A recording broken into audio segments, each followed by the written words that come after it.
Hi everybody, we're just getting our wonderful panelists up on screen with us. Thank you very, very much for attending. I see we've got a fantastic attendance today. And today's event is being held, as you know, to mark International Women's Day 2022. We know within Diversity Study Group and obviously across the industry that DEI, diversity, equity and inclusion, is increasingly being prioritised in the maritime industry, with many organisations looking to their long-term diversity, equity, inclusion and belonging strategy. It's being driven by loads of things: ESG reporting, decarbonisation, the global war on talent, a recognition and acknowledgement that perhaps the maritime industry isn't the most perceived attractive industry to be working in, so there's more collaboration going on that. So we're seeing an organisational level, but very much an industry collaboration as well. And today we are so fortunate to have a really inspirational group of leaders with us who are going to have a chat with us, share their personal insights and reflections on DEI in the industry and how we can start moving the needle on this. So we're going to have a panel discussion with these leaders, and then what we'll do at the end is there's a Q&A session. So any questions you think of along the way, pop them into the chat. We will come to those at the end of the session. So let's get underway. First of all, introducing Eman Abdalla, who is the Global Operations and Supply Chain Director for Cargill Ocean Transportation. We also have Natalia Alvarez, who is our Vice President of Senior Client Programs Manager with SwissRe. David Barrow joins us, who's Vice President of South Asia for Bureau Veritas Marine and Offshore. And Magdalene is joining, who is the Founding Director of AsiaLegal and also past President of SwissRe as well. So welcome all of you. Thank you so much for joining. I'm going to kick straight off and get into our first question, which is really just to understand from you, why is improving diversity, equity, inclusion and belonging within the maritime industry important to you, but also perhaps to your organisations? Eman, could you start us off with that? Hello, Heidi. Good morning, good afternoon and good evening for everybody that is tuning in. First of all, it's a pleasure to be here on this very special day, and thank you for having me on this great panel. Why is DEI important for me personally? I'll start with that. I've been in the industry for over 20 years, and I definitely do remember the days when I was the only female in the room for the longest time ever, the only female at events, feeling, you know, to a large degree left out. Wondering and questioning my decision to be in the industry, which I love and very passionate about, yet always wasn't sure whether I was making the right decision or not. And I'm hoping that we can collectively make a big difference to attract young and new talent and a diverse pool of talent, given the war that we have in talent retention and attraction. So that's, on a personal note, it means a lot to me. On an industry level, I think it's within the maritime industry in particular, we are facing unprecedented challenges and changes. And with these challenges, the only way that we can be able to navigate our way through them is through innovation. And innovation will never come unless you have a diverse pool of talent and a diversified pool of young professionals that we are able to bring into the industry. So yeah, so the key is innovation, and diversity goes hand in hand with innovation. It absolutely does. No, I couldn't agree more. Thank you so much. I think Natalia, obviously coming to you, so you're, I mean, Eman, you're in Switzerland, Natalia, you're also in Switzerland. And Natalia, I know obviously you're also very much involved in DEI within SwissRe, as well as on the client program side of things. So for you, why is DEI so important to you? Well, first of all, thank you for having me here, and good day to everyone. I totally agree with everything that Eman has mentioned, because I think that really is something that can be applied across all industries, right? The one thing I can say on the personal level, I've been with the insurance industry for, like Eman, for most of her life, her professional career. where, you know, my professional career began in the US, and I am originally from Latin America. And so, you know, it was really one of those few at the table having those decisions, right? And so in that sense, it's something that for me is important, because I've always been, in every country I have been in, I've always been a minority, right? So it's like, I don't see myself represented there. And that's the very personal side as to why that is. And in terms of SwissRe or the industry itself, I should say it's because we need to look at what makes up society and the companies, or, you know, the clients that we insure, right? And at SwissRe, we have we make the world more resilient, right? And that really applies to so much. And it's really about giving back to the communities and having representation of what we have within. And I think in terms of why it is important really to the business critical, it's really because of that. We need to bring back and have the representation, right? But then it also goes in hand with the innovation aspect, with, you know, attracting the talent and all of these things that, you know, the case has been made for this topic. So with that, I'll hand over back to you, Heidi. Thank you. No, I completely agree. I think it's that representation, it's the collective work, and for a lot of people, it is not seeing yourselves represented. We're going to, in one of the questions, you know, we're going to talk about some of the statistics to actually some of the representation in the industry. And I think that's a real key part, particularly for that talent attraction piece, but yeah, very much the innovation and the creativity as well. So David, you know, obviously you bring a different perspective to this. Again, you've worked in different places and around the world, working for Bureau Veritas at the moment. You know, what are your thoughts on this? Yeah, great. Thanks, Heidi. And hi, everyone. Good morning, good afternoon, wherever you are. And thank you, Heidi, for inviting me on this roundtable discussion. It's something very close to my heart, for absolute sure. For me, from a personal view, you know, I've lived in many countries. I'm in Singapore at the moment, my first time in Asia. I've lived in Greece, I've lived in Turkey, I've lived in Germany, and obviously the UK as well. And for me, the word, the talent war, has been mentioned already several times. And for me, it's a really important part that we are bringing new people into the industry. And I'll probably talk a bit about that a bit later today as well. You know, if I just give a very simple example, when we moved to Greece, my daughter was 14, and she was in a normal English school, and her friends used to say, "What does your father do?" "Hey, he works in the shipping industry, marine industry." "Well, okay, not interested," or what does that mean? When we went to Greece, obviously everyone was involved in shipping, or everyone, but a huge number. And for me, you know, in Greece, they got it right in the schools, you know, educating young people at an early age to make it an attractive industry for us. So for me, working in those different countries and seeing the different cultures and how we can get them to work together has been great learning points for me. From a BV aspect, you know, diversity is embedded into our strategy across the BV group. In fact, in 2022, we were in the top leaders in the Financial Times list of diversity leaders. So we're working really hard on it. For me, it helps us retain and attract talent. And again, we're talking about attracting talent. You know, that talent is a rarity. I see it can give us a competitive advantage as well, if we've got the right mixture of people in there and the right talent. I've seen it brings positive cultural beliefs. It drives different approaches, you know, and it overall gives a better working environment as well.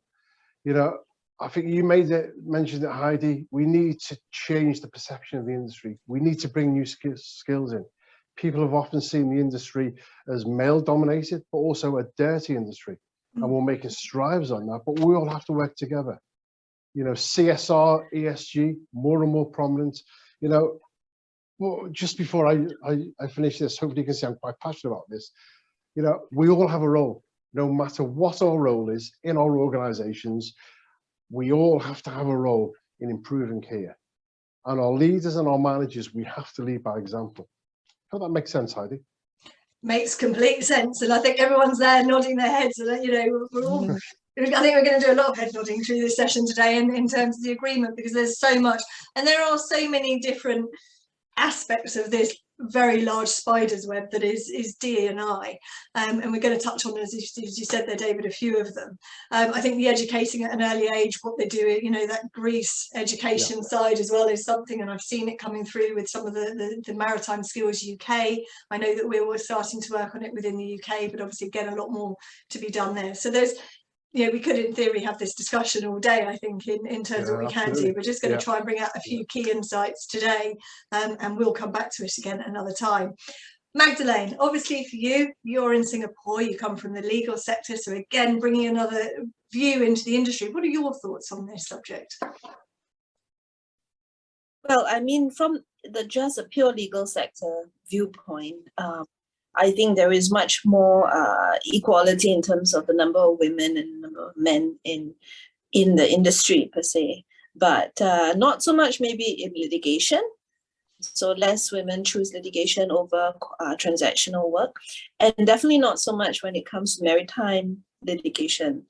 But I went into maritime litigation kind of by accident, because actually I was doing corporate commercial litigation, and they had openings in the shipping department, and I was in a big firm, and I was kind of transferred over because I was a pawn. I was a very young lawyer. But it struck me as a very interesting area. No two cases are the same. You can have a multi-million-dollar claim that's quite straightforward, and a claim worth 50,000 that's really complicated. So no two cases are the same. The other reason why it's important to me is because as I stumbled along my way in the industry, I somehow became president of WISTA Singapore. WISTA is the Women's International Shipping and Trading Association. WISTA International is the global organization, and they have chapters all around the world. Singapore was the first in Asia, so we celebrated our 20th anniversary like 3 years ago, and during that time I was president. When I first went to my first WISTA conference, I can't remember if it was Athens or Copenhagen. I think Copenhagen. It blew my mind. I've never seen an entire conference room or ballroom just with women. Usually when you go to a shipping association dinner or event, it's just black suits. It's men in black suits. You can see the women because they're in a red dress here, or a blue dress there, or a gold dress there, but that's it, a handful. And this was just mind-blowing. Just the visuals of it was mind-blowing. And then the conversations I had, even though I was relatively young and inexperienced and new to that community, it made me realize how different the shipping industry could be than what it was when I didn't even realize there was a lack of diversity. Yeah, thank you, Magdalene. And you make a really interesting point there. I know we've spoken about it before, but I'm really interested. One really quick question, but it's just sort of like a show of hands. Who chose to go into the maritime industry as a career? Because I know I fell into it. So when I moved into vessel operations, okay, so David, yeah, you're there, yeah, you chose right from the start. I did, yeah, right from the start, yeah. So Natalia, what about you? So like coming into the insurance and coming from that side into the marine as well, was that conscious for you? No, I just fell into it. Yeah. And Eman, what about for you? Because obviously you started your career back in Canada, wasn't it? I think actually, I started my career in Egypt. It was in Egypt. And I was still in university looking for a summer job. And a good friend of ours took me to a company, and the word shipping or maritime in Arabic, it comes from the word salt, from the seawater. Okay, so I thought I was going for an interview for a salt factory or salt plant. And little do I know, I walk in and it's like an office, it's not a plant, that's for sure. And I see pictures of ships everywhere and maquettes and all that. And I'm like, where are we? I thought we're going to a salt factory. And he's like, be quiet. No, this is shipping. This is maritime. I was like, oh, okay. And yeah, all it took is in a very short span of time, I didn't even want to continue my bachelor's. This is, and this is how much I fell in love with it. It was very dynamic. It's exactly the type of environment that I needed. I think that's really key. When we're in it, it's really dynamic. We love it. We stay in it. We fulfill our careers in it. But I think it's coming back to that broader piece. Again, it's that talent attraction. So many people, as David sort of like said earlier, you just don't know about it. And we don't know about the breadth of careers and the diversity of options, let alone the diversity of people in it, let alone the diversity of jobs and roles and organisations. And I think that's something that is, much bigger picture. I think, Heidi, that's something Magdalene will agree with me. Singapore, I've got it right. There's a good talent pool in Singapore. Even though there's a talent war, there is a good talent pool there. That's for sure. But not all countries are like that, and we just need to make it a better, attractive industry.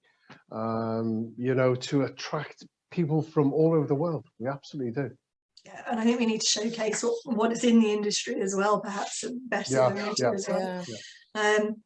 So we sort of touched on the statistical side before, and we know that actually for a global industry, perhaps we're not doing as well as we could be. And I think for me, one of the things was actually we are global. And if you look at the offices of organisations, a lot of us who work with our associates, they tend to quite often will have more than one office, so various locations around the world.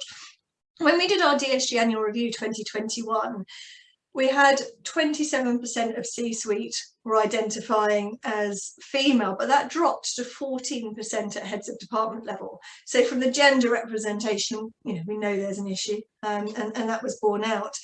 But when we also looked at it from the ethnic side of things, 100% of those who participated at C-suite identified as white. We saw a little bit of improvement at heads of department level, where we had 22% of respondents who identified as Asian and 5% as Hispanic and Latino. Now, I've been very familiar with these figures since we looked at them towards the end of last year, but do they surprise you? And then leading on from that, what can be effective action to achieve improved gender, cultural, ethnic diversity? Natalia, I know you obviously head up Mosaic, and perhaps you can tell the audience a little bit more about that within SwissRe. So can we start with you on this one, please? Sure, thank you. Regarding Mosaic, this is an employee resource group that we started up at SwissRe. Actually, this surfaced, quite frankly, right after the George Floyd here in Switzerland. I must say, I'm the one that started it, but colleagues in the US were already formalized Mosaic for the US colleagues, right?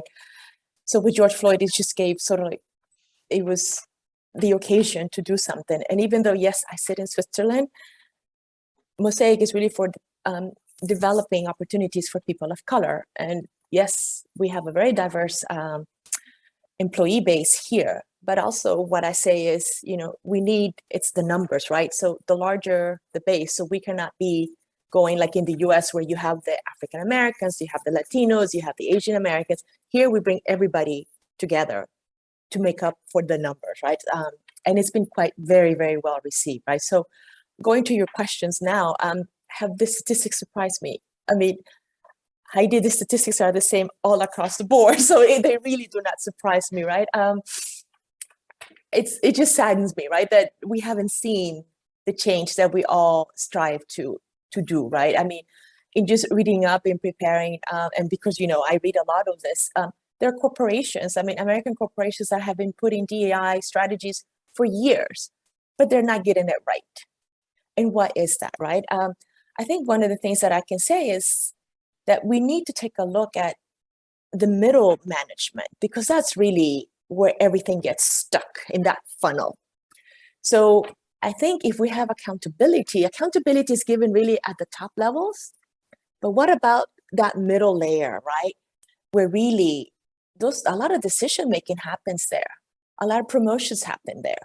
And that's where you're talking about retaining talent, right? Hey, these are individuals that are really responsible for people coming into the corporations, into the companies. So for me, it's just how effective can we be in getting everybody to buy in as to why this is important. Like David was saying, it's a job for everybody. And I think if we really relay that message in a way that is really touches us to the core, we see the benefits that it's not only for us to have an inclusive environment, but it's really for the company as a whole, but our industry and society in general, right?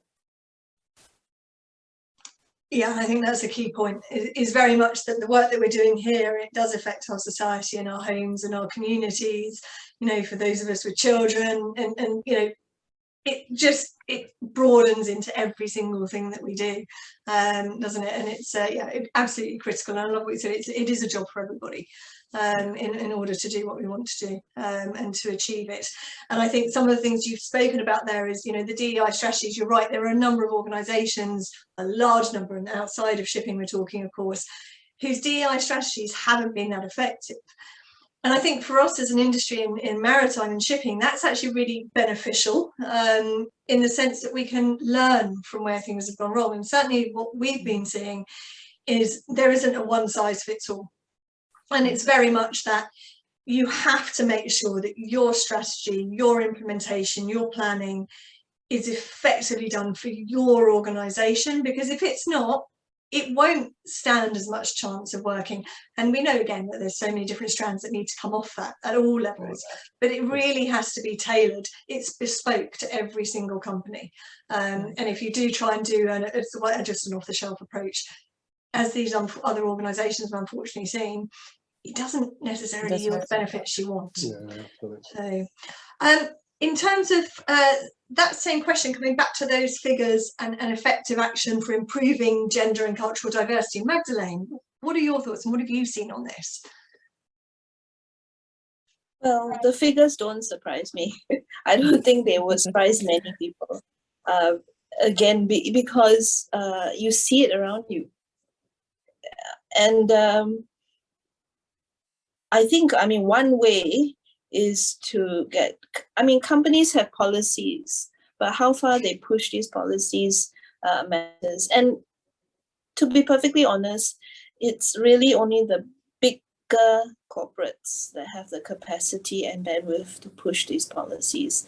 The small, in Singapore, the maritime industry is very important to the economy. So everyone knows about the maritime industry. That it's not something that people don't know about and needs more publicity. It's not that. But a lot of our companies are SMEs, small and medium-sized companies, and not huge corporates. So their strategy has to be different. You know, so the MPA, for example, in Singapore, subsidizes certain courses, you know, on safety, on qualifications for crew and management and all that. And I think one company that Whistler Singapore worked with quite a bit, called Global Leaders Asia, run by a good friend of mine, Shuzana, teaching about courses on women in leadership and cultural awareness. I asked them to go get MPA funding.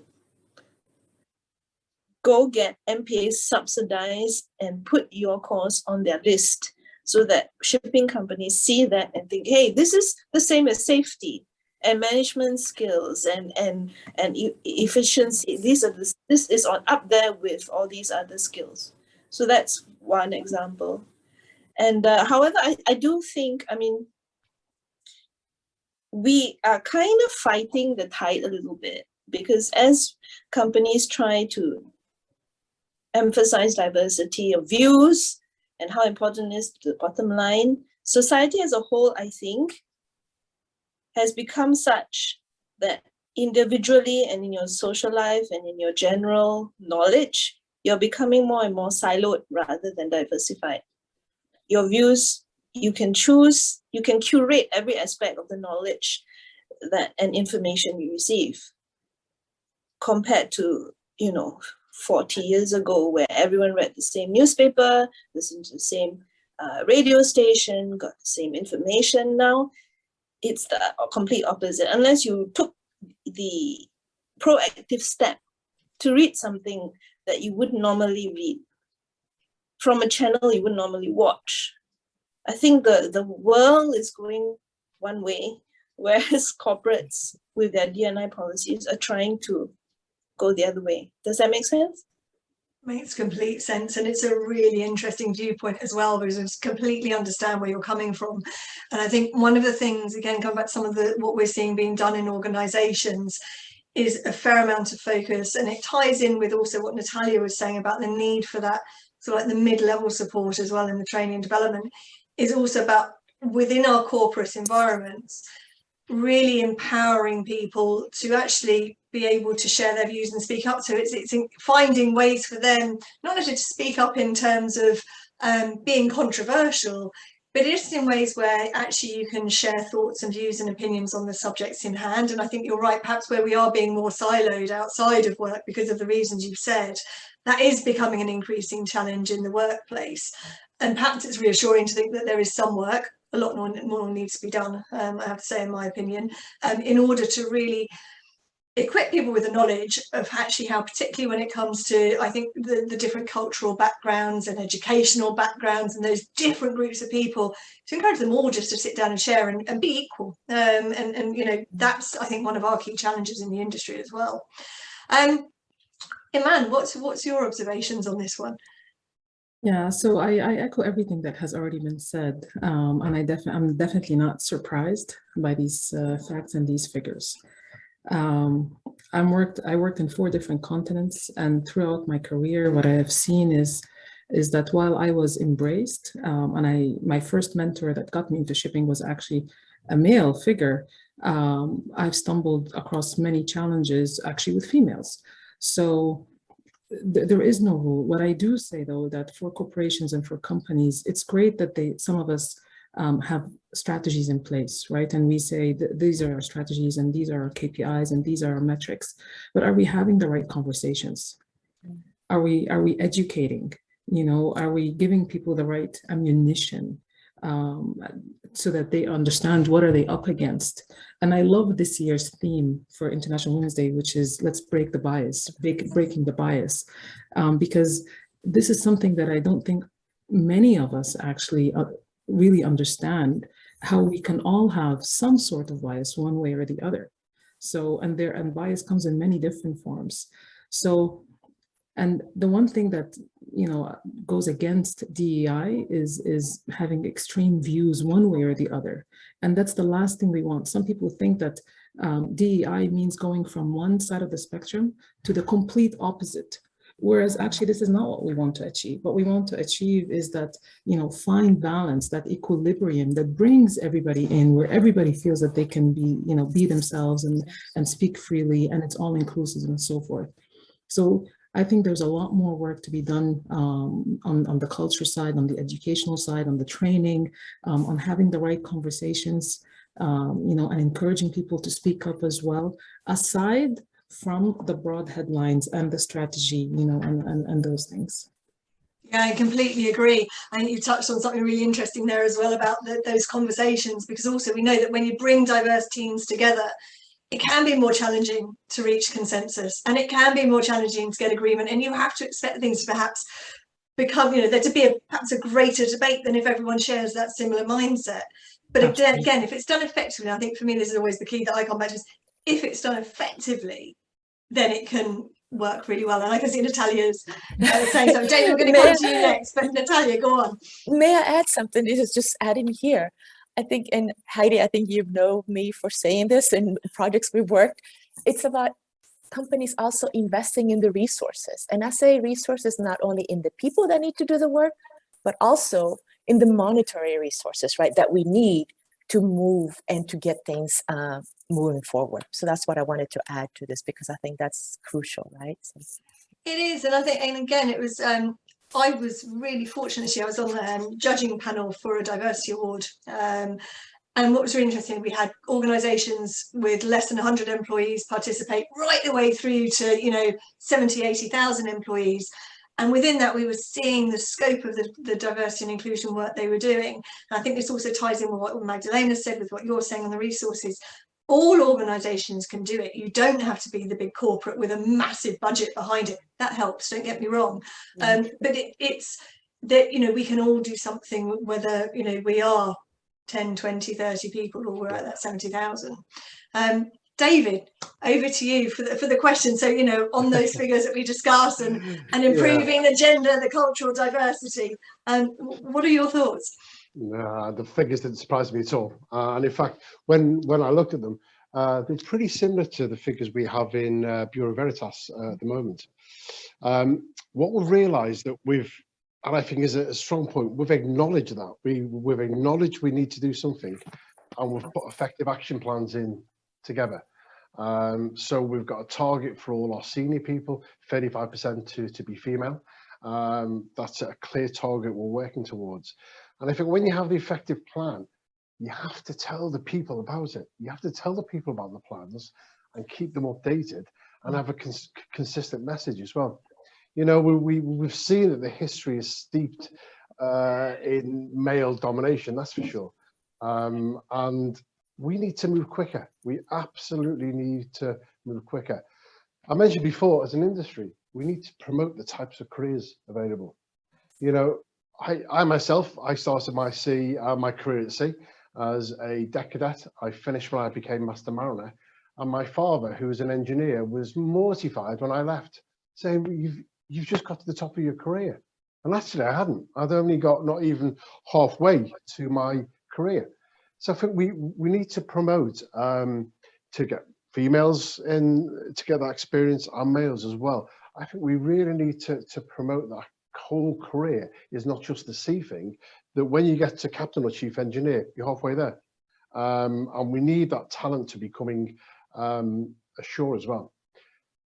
One of the important things, talking about seafarers, because that's pretty close to my heart, is, you know, we need to be better at protecting our seafarers, the criminalisation of seafarers, reduce the potential risks of pirates and such attacks as well. It's really important that we do that.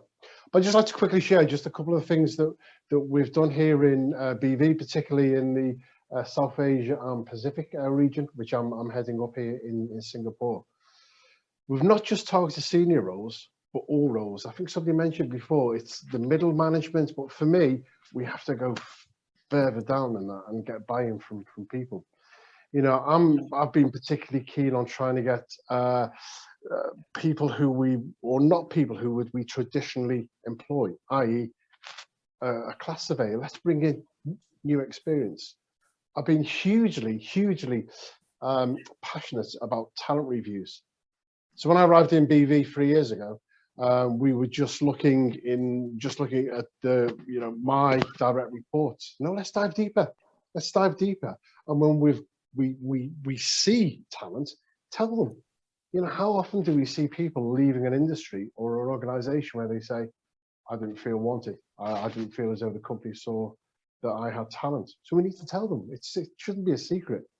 You know, we've certainly ensured investments are made to develop people, particularly the underrepresented groups, you know, remotely, or a lot of those are females as well. The pool talent is smaller.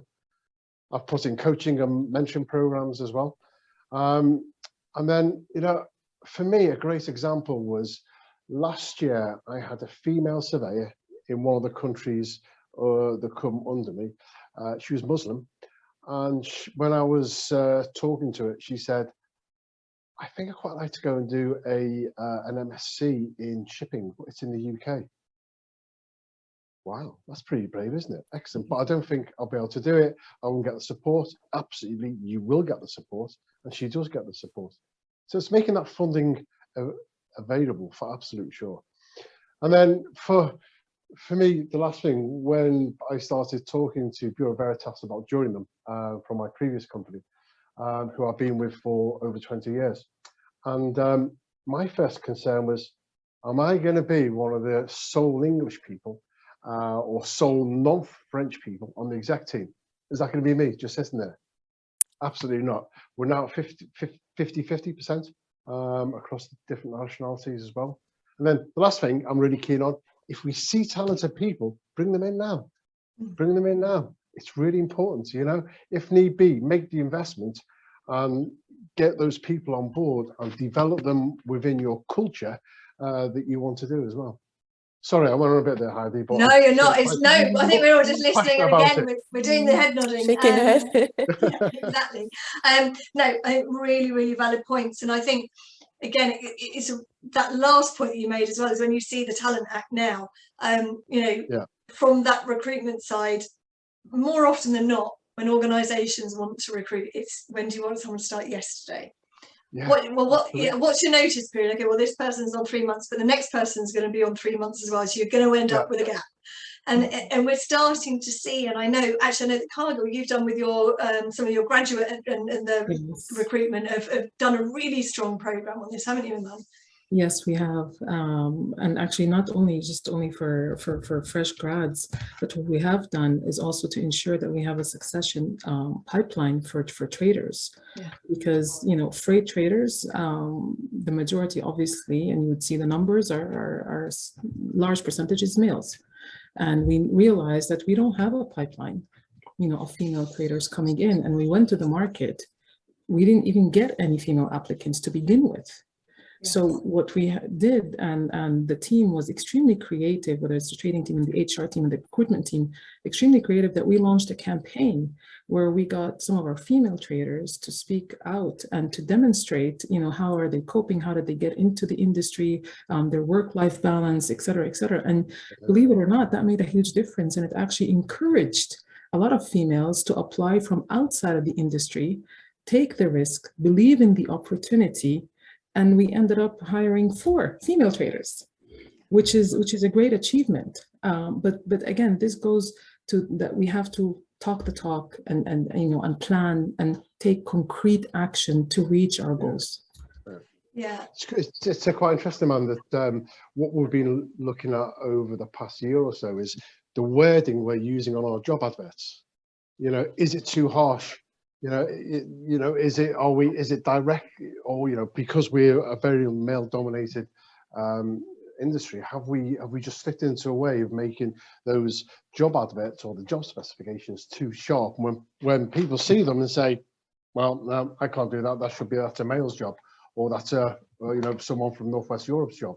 So we've gone a lot softer on our job adverts now and the job specs as well, and that's really helped. It really has helped. And I think that ties in as well with some of the psychology side of things, because apart from the language that you use, it's proven that actually males will apply for a role if they meet, I can't remember the exact percentage now, but I think it's if they hit about 65-70% of the requirements, whereas women need it to be like more at the 90% level.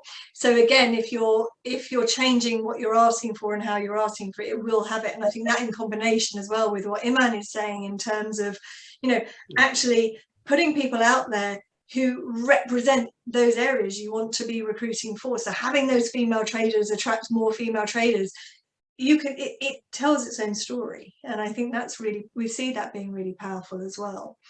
And Heidi, just to add, to the point that you've made, not waiting until you actually need someone to come in, but identifying talent externally is huge. And we might think this is DEI is a huge undertaking, and who am I to make a difference? Well, it takes one person or 2 people to make a difference. It takes one person to say, I'm not going to sit in a panel unless, there's gender diversity in it and ethnic diversity. It takes one person within Cargill, and I've only been here for almost a year, but I'm really amazed by everything that I have seen so far to say, I have spotted, great talent outside. Let's bring them in, and creating and carving an opportunity for these talent. Yeah, absolutely. Yeah.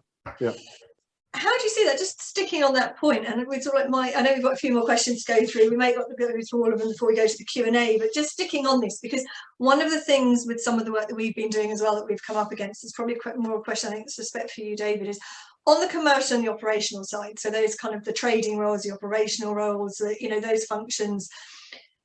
We've probably seen less pushback in a way on DEI than we have on the technical side, because when we're talking to technical people, and particularly the hiring managers who have an immediate role to hire for, and they may have gone for a master or chief officer or a chief engineer before, their response is, I want the best person for the job and I want that now. I know how I answer that, but David, what's your response to that? Because again, that is very well defined in terms of the limitations. We know the limitations in terms of the diversity demographics. So how do we address that? So that's a really good question, Heidi. And I think looking at my previous employer, which is a classification society, and Bureau Veritas as well, very similarities where senior managers have grown up through a technical route. Okay. So they've grown up through a technical route. They've gone away to sea, or they were surveyors, they were engineers, and they performed well technically. Then they were put into a leadership role. They didn't have the skills to be a leader. Absolutely sure. So for me, that we should be bringing in, I mentioned before, we're trying to bring in different people with different skill sets, you know, whether that's, you know, business development, general management, bring those new people in with a different skill set. Because actually, I'm a semi-technical person. I'm a master mariner. I'm not an engineer. So if I know if I'm going to see a client where there's going to be a heavy technical discussion, I'll bring one of my technical experts in with me, you know, because I won't, you know, hide the fact. So there's that. What I've just implemented this year as well, we started last year, was a career framework. So people could see exactly what they needed to do if they want to become a manager, a country manager, or they want to go on sales or commercial or technical. And that was something really new, really new. There was some pushback from it. You know, you can imagine it got all sorts of discussions about the gradings and things like that. But for me, it gave people a real idea. Where do you want to progress and how am I going to get there? And then at the review stages, we then do development plans with each of those people to say, okay, you want to go here. And I think, you know, I'm really strong on saying to people, career progression is a two-way thing. It's not just the employer, it's the employee as well.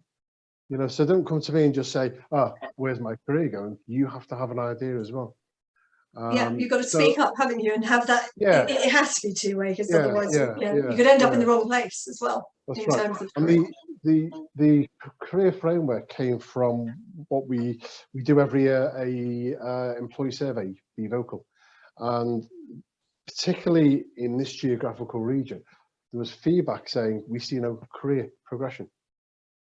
You know, or we've seen that people who have excelled technically have gone into leadership positions and they're not leaders. So that was the main driver for it. And I said, you know, exactly what I think Eman said. If you see someone talented, bring them in, make an investment and bring them in now. Yeah. Gives a great message.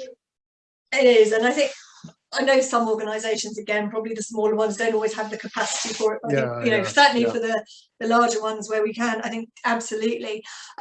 Magdalene and I were having a chat before about also the retention side of things and looking at the lawyers and, you know, how we retain people. And Magdalene, I know for you this is you know, some of this comes from personal experience as well in terms of the retention, but also coming from perhaps a slightly, you know, a smaller organisation, obviously with you know, with Asia Pacific, and what you see. What are some of the things that you've seen that work from, because obviously we can attract the talent and bring it in, and I'm a firm believer that if you really go out there, you'll find that talent and be able to bring them in. The key is keeping them and not having them sort of like disappear off. So what are your thoughts on that, Magdalene? Well, I'm going to say something you probably don't hear very often from panelists. I have no idea. I do not know the answer. Yep. Because it's a big problem. You bring good people in and you train them, and then they do leave. I think it is something you have to accept with certain jobs, with certain employees, and certain types of markets. Like, for example, if the legal market in Singapore at the moment happens to be full of opportunities for the young lawyer, and it's really the young lawyers that move around, not the more senior ones. How do you, what do you do? I guess mentorship, taking an interest, changing your management style to be less top down, giving them lots of opportunities to take the lead in small ways, whether it's in court. I do litigation, so that would be letting them do arrest applications by themselves without having to instead of just carrying a bag, or leading a negotiation with you beside them. So give them more opportunities. I came from I started in a big firm, then I went to a medium-sized firm, and then I started AsiaLegal. And there were 4 of us. And by then, I had actually been given quite a few opportunities to do my own hearings, lead transactions on my own. The only thing I didn't like being an employee was having someone else decide how I was rewarded after I worked so hard. So one of the main motivations was starting with having that been made for me before. Yeah. So in our firm, we reward as we go. So if we've had a good 3 months, we give the bonus. If we had another good 3 months, we give another bonus. And so the cause and effect is much more evident, at least in our firm, than that would usually be, you'd usually expect. So you're very tuned in with your employees, aren't you, in terms of that, you know, breaking down some of the hierarchical barriers from that time going to court, from being more visible, having the opportunity to really probably get their teeth into things that we know in the larger firms take a bit more time, and you know, there's a bit more red tape around it.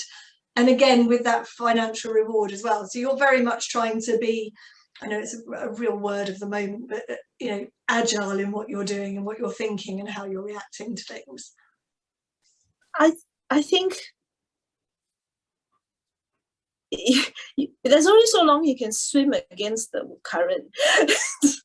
so yeah. I mean, if an industry is such, thinking is a certain way. A friend of mine said something to me that honestly helped me the most, more than all the corporate speak or HR stuff that you hear. She said, look, well, you know, yes, it's very frustrating to train someone for 2-3 years and then see them go somewhere else. And you feel like you've wasted your time. And then you hire someone else from another firm. But that person that you've just hired has spent 2-3 years being trained by someone else. Yeah. So you are also actually getting the benefit of your new hire. And so it's just a mindset shift in that sense. Stop. Yeah. It is. There's only against the tide. And great, and one that I think we need to hang on to, because it is a really valid point as well. We're going to be sort of like, time has flown, you know, during this discussion, and I want to give a chance sort of like to, you know, we've got a large number of attendees, so it'd be great to allow them some Q&A. But there's two sort of like questions I just really want to quickly touch on. We talk about good DEI practices, we talk about how they can benefit, and there's still, even sort of outside of shipping, a certain lack of really specific deep dive DEI case studies and business practices. But do you have you seen any good DEI practices translating into improved business outcomes? I'm just wondering for each of you. So David's hands up. Go, David, over to you. Oh, great. No, thanks, Heidi. Yeah, a really interesting case I'd just like to share with you. So 18 months ago, our business in Australia was in decline. It was for the very traditional commercial shipping. I went down and thought there was an opportunity with the Royal Australian Navy. So we started looking at that and saying, okay. We got onto the bidding panel where all the other class societies had to get on. That was great. What are we going to do now? So actually we started off with a blank piece of paper. There's no boundaries. What are we going to do? Are we going to do normal classification? Are we going to do consultancy? How are we going to adopt this? We were very particular on our recruitment. So we went from 0 people running the naval business. We've now got 22 people, and that's going to ramp up hugely. And that's in 18 months. And we were relentless on our recruitment process about getting the right people on board.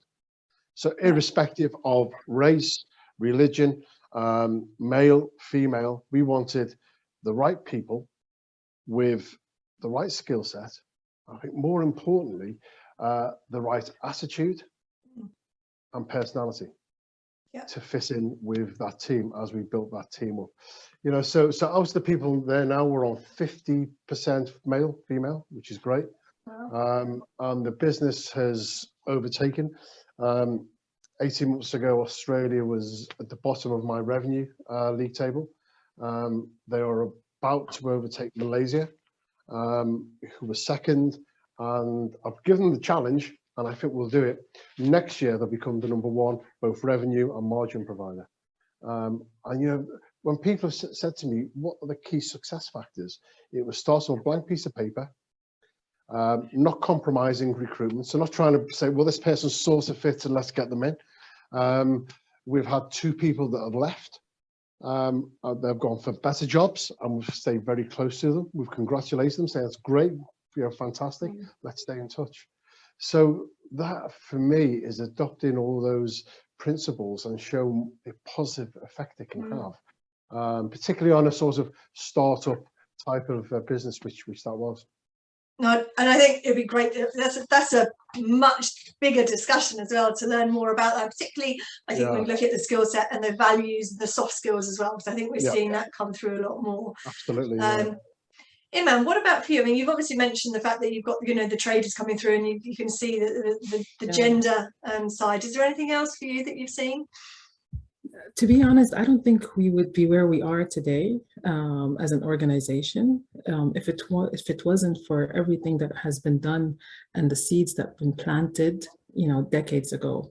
I know that 50 years ago, the first Office of Equal Opportunity was actually formed in 1969, for example. I know that minority committees were formed in 1985.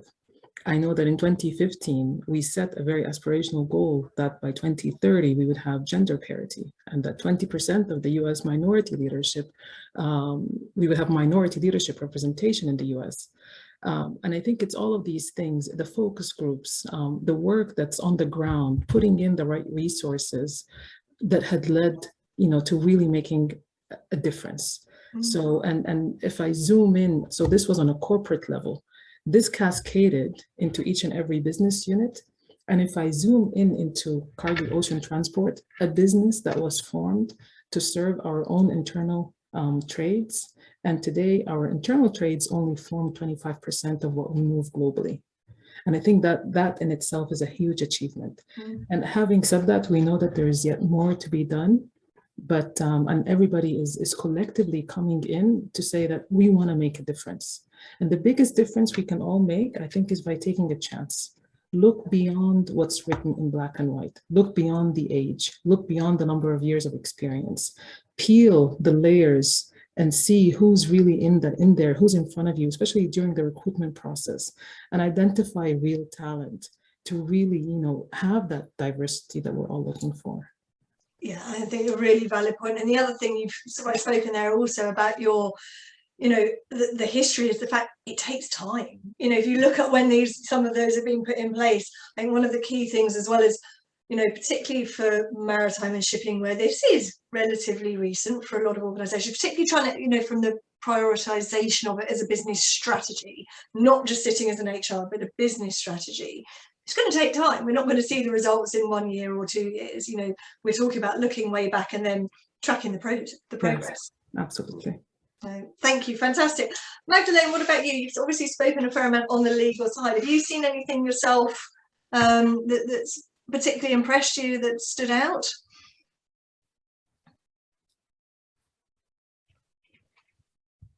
I think, again, you can't be what you can't see, and you can't aspire to what you can't see. So having, female members of the bar, of the shipping bar, be elevated to the bench, and having more and more of them over time, but a long time, right? It takes time. It takes time to change perceptions. I think time, effort, and being proactive. Which sums it up in a very concise way. Natalia, what about for you? Anything else to add to that before we move over to the Q&A? Well, obviously echoing everything that's been said, but I think, from the SwissRe perspective, I'm just really honored to be working for a company that, allows us the space.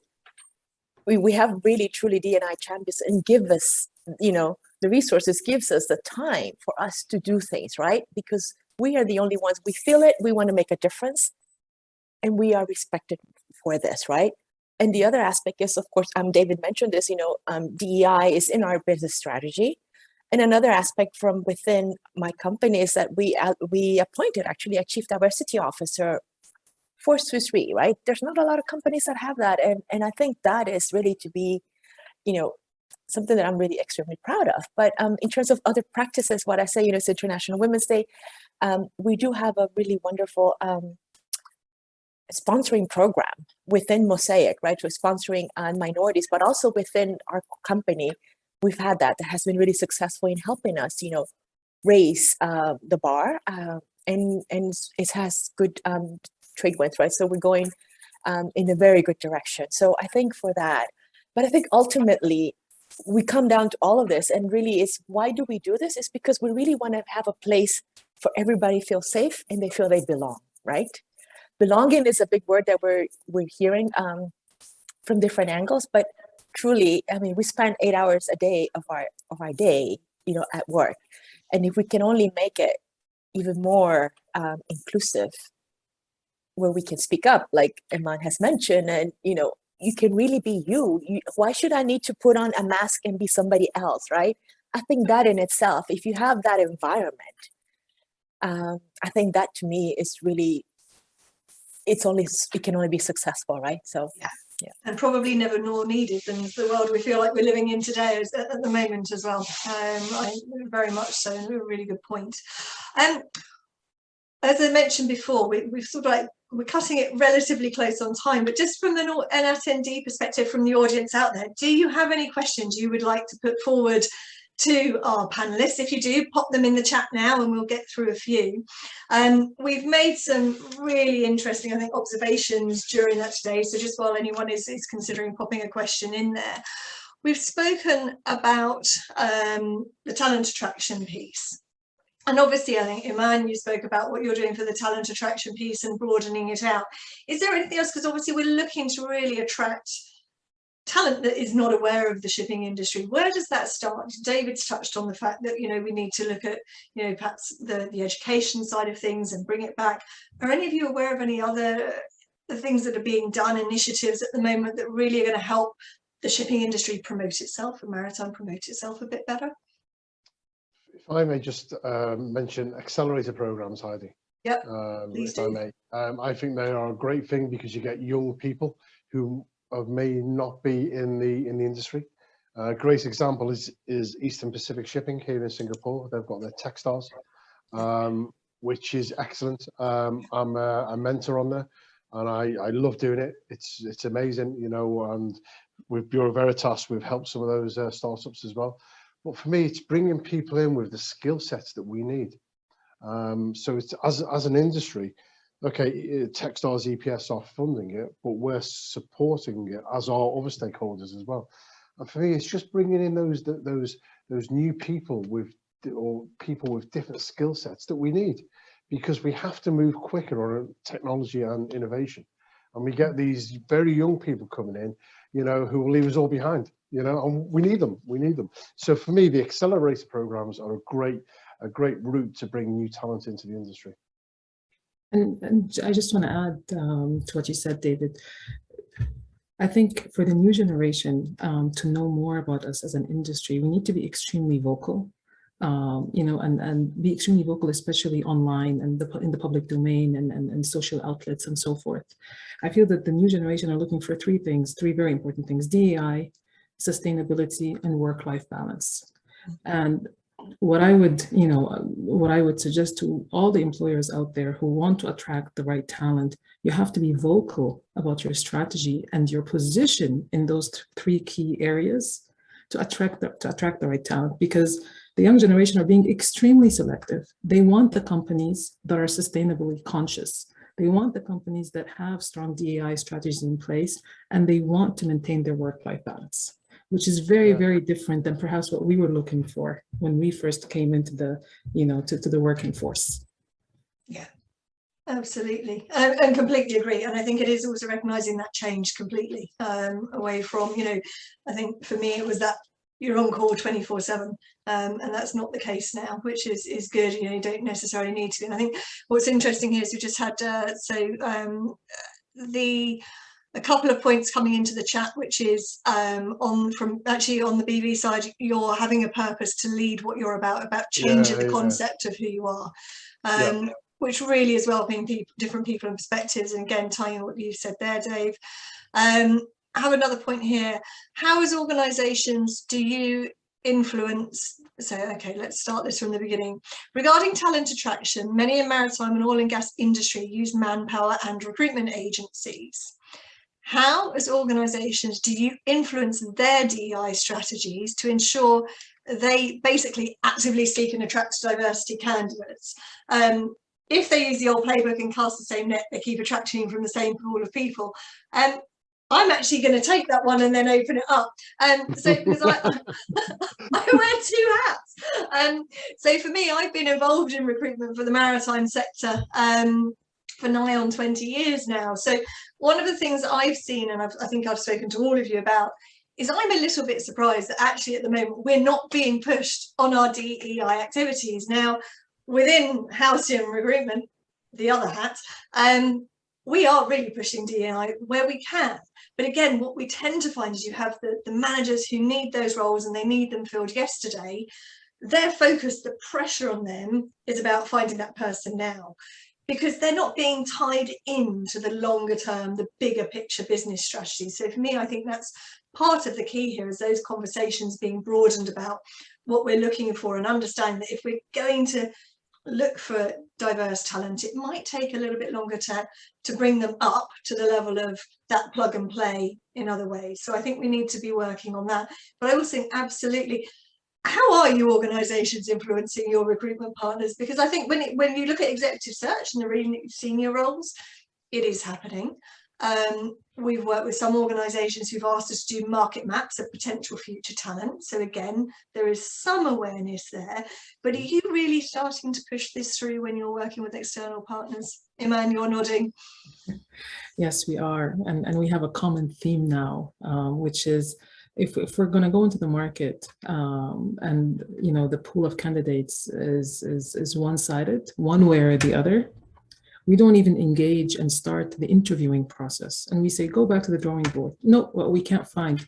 No, this is the, you know, you need to find a way to find a diverse pool of talent and come to us with a diverse pool of candidates. And only then we start the interviewing process. And so far it has worked. And the harder you push and you say, I'm not even going to start, this is when they go to, you know, the extra mile and they find innovative ways to find a diverse pool of candidates. And is this you pushing yourself through your HR, or is this directly going to working with your recruitment partners as well? Both. Yeah. Both. Okay. Which works, and I think that's the Absolutely. Definitely the way to do it, I think. Because also I think from that recruitment partner side of things, if you can solidify that relationship also with the hiring managers and the senior management as well as with HR, you're creating a really strong support network for success. And when it only comes through one channel, it can be quite challenging sometimes. Absolutely. And it's a journey in the end. And you know, and we're together on this journey. It's not going to end tomorrow, right? We're in this for the long run. Yeah, absolutely. And I think that's also the point of actually improved collaboration with your recruitment partners would be something that I would really be from the other side of the fence promoting, because you want a recruitment partner who's promoting your brand, your ethos, tying in with what David said, your values. And if you don't have that level of interaction and that level of reinforcement of those values, it's a very difficult job when you're working with blinkers on to a certain extent sometimes. And David, you're nodding there, and Natalia nodding. And does anyone, before we've overrun, I'm ever so sorry, but before we sort of like wrap this up, does anyone have anything else they'd like to add on that point or any others? I think, is there any advice you'd give anyone who's not really treating DEI as a business strategy yet and a priority? Well, can I just add, it's just on the point that we covered, right? Because it's not only about recruiting agencies, because I know that we are also doing a lot with the universities where we're recruiting as well, right? That's important. And I think that needs to be emphasized. And we at SwissRe, we have a graduate program as well, where, you know, they're also looking at where, you know, these candidates will be coming from, and they're really pushing to make it really more diverse, right, with each year that we go through, right? So it's really about, for me, if it's the last message, it's like, hey, we've said it before, everybody has to put in their time and effort, right? And I think what is important is that it is seen that it's really being authentically, it's walking the talk, ultimately, right? Yeah, very much so, Natalia. Sure. From my last sort of parting comments, Heidi, is, encourage people to use the whole lens of sustainability. Look at the UN development goals, the 17 development goals there. So look at the whole spectrum. On the journey, keep your staff updated with consistent messages. Be honest with your staff. And just remember, we've all said it, everybody has a contribution to make, irrespective of their position or their role in that organisation. Everybody does. Yeah, absolutely. Thank you for that. Magdalene, any last words from you? Oh, you're on mute, I think. There we are. Yeah, I think the more diverse views you have, the more diverse people you work with, maybe not in your own company, but just generally when you're organizing conferences, when you're organizing meetings, when you're looking at articles to do research, the more uncomfortable you will feel. And sometimes the solution goes further away before it comes nearer because of all these diverse views. So if you're running a business or a conference or getting an answer that's sometimes a bit too easy, too convenient, then maybe you need to look a little further afield, because diversity breeds discomfort, and discomfort breeds, I think, resilience. Whether it's in your business or in your own mindset, your own personal mindset. Mm. Thank you. And again, really interesting step to be building that resilience, and we know we need it as well. Spot on. And someone's just put in the comments, spot on, don't choose the easy path, push yourselves outside the comfort zone. And I think that ties into every level of what we're discussing, particularly when you're looking at the talent attraction as well, those conversations, how we're doing things, even taking it back to looking at the jobs that we're hiring for. What do we need? What do those jobs need as well? Yeah. It is having all of those conversations and across anything else. And Eman, over to you finally as well. Anything else you just wanted to add to that before we wrap up? Thank you, Heidi. Thank you for this amazing session. And just a small last comment is, if DEI is not on your radar yet, better late than never. And it doesn't have to be a full-blown strategy with very ambitious targets. You can start small, but start today. Start today, start the conversation, elect a DEI champion within the organization, and then you will definitely start to go on the right path. And a brilliant point. Yeah, and it isn't too late at all. And many organisations haven't started yet. So the awareness is, part of this event today is to raise the awareness, and you've all done an amazing job at doing that. Your insights and thoughts and perspectives, as I said before a couple of times, we could have had this discussion lasting all day. And in many ways, I wish you had, but I'm also aware of the time difference in Singapore. You're at the end of your day. So thank you so much. You've taken some really interesting takeaways from having that visible representation to the communication, thinking about how you go about your recruitment. Can you go back and essentially take yourself to a blank sheet of paper if it's not that literal opportunity at the time, pushing yourself outside of your comfort zone, and above all, remembering it takes time. And it does take time, but if you don't start, you're never going to be able to progress on your journey.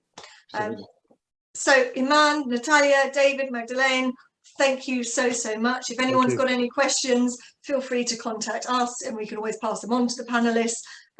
Thank you to the attendees as well. I think we've had close to 100 attending today. So again, thank you so much for that. And International Women's Day. Enjoy the rest of it, everybody. Thank you.